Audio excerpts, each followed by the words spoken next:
Doctor, MD, સર્જન, dentist, doctor. ચાલો બધા એમની દવા ડોક્ટર. અરે ઓ ડોક્ટર, તમે અહીંયા કે તમારું દવાખાનું લઈને મારા ધંધા સમય આવી ગયા? કેમ શું છે? આ તમારા પિતાજીની જગ્યા છે. આ ખોટીમાં તમને કોઈ ટ્રેનિંગ નહીં મળે. જાઓ તમે હોસ્પિટલની બહાર તમારી દુકાન લગાવો. અરે કોર્ટની અંદર જાય તો ભાઈ હાર્ટ એટેક આવી જાય છે. જો તમારા કરતા પહેલી ગોળી મારી જ થશે. Wait and watch. ઓકે. ચાલો મારો ક્લાયન્ટ આવી ગયો છે. શું ભાઈ, તમને પોતાની પત્નીનો ત્રાસ છે? આ શું ગાલ પર લાગો પણ આવ્યો છે? Very good. એટલે કે આપણી સાબિતી પણ થઈ ગઈ. આ શું કહે છે? મને આને કોઈ લાગુ નથી પડ્યો. મારી બેન બેન બહુ સંસ્કારી. તો પછી આ ગાલ કેમ સુધી ગયો? હે? મને આને દર્દમાં ખૂબ જ દુખાવો થાય છે. અરે શું ને ડોક્ટર અંદર. ચાલો બેસો. ચાલો બોલો શું તકલીફ છે? ઓકે કેટલા સમયથી દુખે છે? સાહેબ કેસ આવ્યો હતો અને અચાનક અસાય દુખાવો ઉભો થયો. હે, શું કહ્યું? કેસ?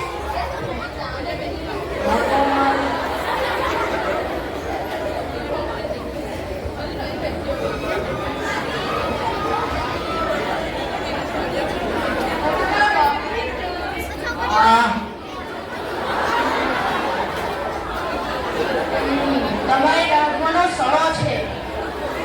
તમારી દાંત કાઢવી પડશે.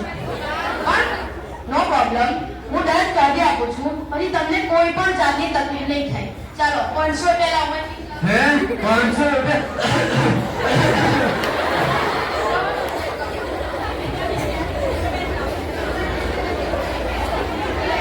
અંદર શ્વાસ લો.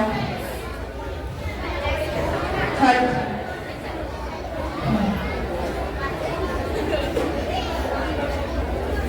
તમારી છાતીમાં તો કફ છે. Don't worry. હું તમને સિયર કરી આપીશ.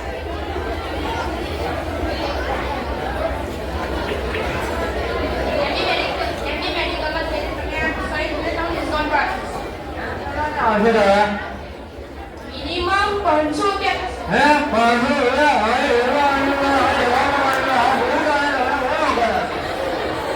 વડીલો કહેવા માંગે છે કે તમારી સિરપ તમારી દાંત કાઢવામાં 500 રૂપિયા લે, તમારી સિરપ સિરપમાં 500 રૂપિયા. તમારે ઘણા મોગા લાગ્યા. ચાલો વડીલો આને બહુ મોગા લાગ્યા. હા તો મારો કેસ બાકી છે.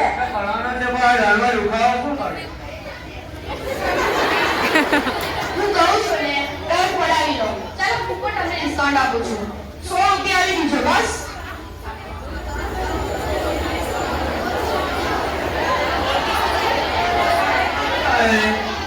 ચોક્કસ.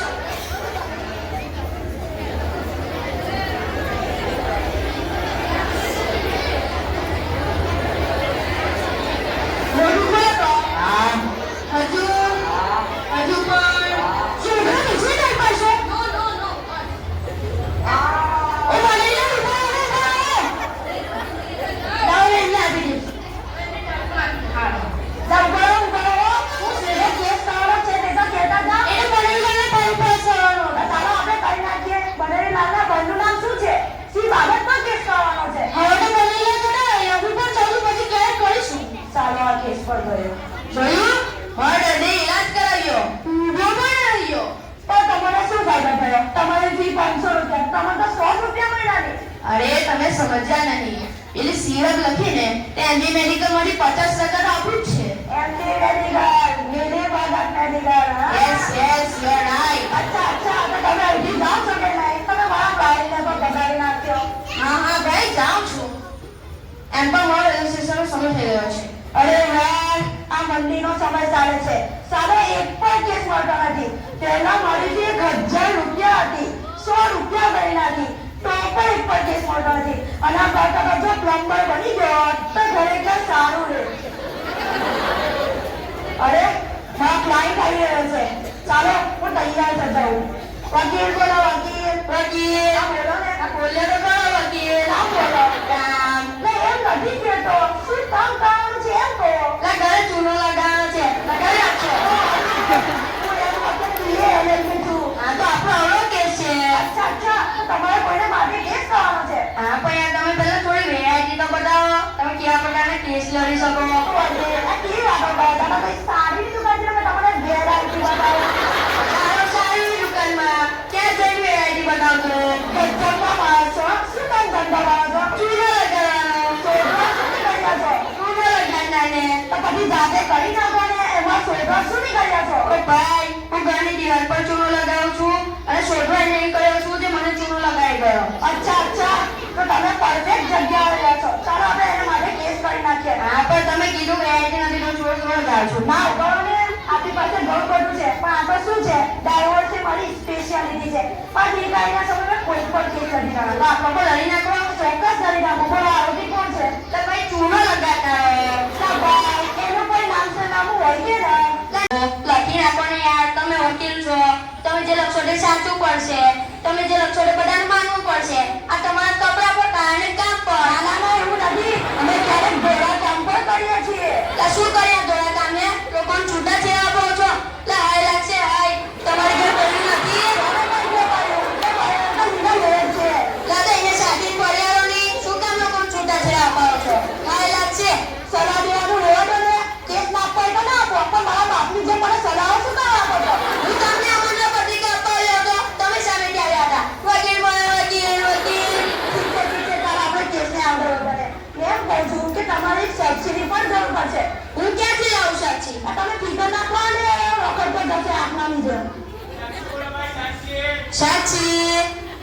બોલો કોના સાક્ષી બનવાનું છે? જો તમારા સાક્ષી મળી ગયો ને.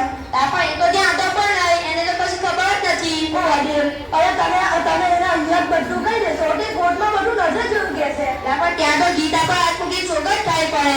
એનું રોજનું કામ છે. હે? હા, હું એમાં એક્સપર્ટ છું. અચ્છા, તો તમારે જે પેલો ચૂનો લગાડનાર છે એ દેખાવે કેવો દેખાય છે અમને કહો. દેખાવે એકદમ માણસ જેવો. ના તારે તો કહો ને. તો એમાં તમારે કશું ખાસ નિશાની જેવી દેખાડો તો અમને કહો. ખાસ નિશાનીમાં એને સિંગડા ના હતા. તારે છે? ના. અને છે? ના. મારે માથે દેખાય છે. લાગતા તો નથી. ના સિંગડા કરવા માટે ના હોય. ઓય યાર શું વાત કરો છો? તો તમે કોઈને માથે જોયા છે? વકીલ ગુસ્સો કરો છો તમે? ના પણ તમે વાતો જ એવી કરો છો. આ બળદને માથે હોય, ભેંસને માથે હોય, આંકડાને માથે હોય, આ બકરાને માથે પણ હોય. ના પણ આપણા માણસ પર કેસ કાઢો છો કે બગડા પર કેસ કાઢો છો? વકીલ હું છું કે તમે? ઓ ભગવાન, આ માણસ છે કે કંટાળો આપવાનો પછી? સાહેબ, હું જાઉં, મારે બીજા ઘણા કેસ નિપટાવવાના છે. મારી પાસે સમય નથી. ઉભો રહેને ભાઈ. અચ્છા, તો તમારે જે પેલો ચૂનો લગાડનાર છે ને એના પર તમારે કેસ કરવાનો છે ને? હાસ તો. તમને જે વખતે થયેલી આખી ઘટના સમજાવો. તું પણ સાંભળ. તો સવારે હું કામે ગયો. બરાબર, પછી પછી ઘરે આવીને એમ કરવા માંડ્યો. આગળ? હા, આગળ પાછળ બધી બાજુ કર્યો. તો એમ લાગ્યું કે આ માણસને આગળ હતો એમ કહું છું. હા, તો ત્યાં ચૂનો લગાડતો હતો ત્યારે કેટલી પર છાંટા પડ્યા. પછી શું થયું? એ વ્યક્તિ મારી ઉપર આવ્યો એટલે મારી પર ચૂનાનો ડબ્બો મારા માથા પર રેડી દીધો. હું ચૂનો થઈ ગયો. મેં એની પાસે કિંમત માંગી તો એ ભાગી ગયો. હવે મારે એને શોધવાનો પડશે ને. સર, તમે હું પત્તો ન મળ્યો. ચાલો બહુ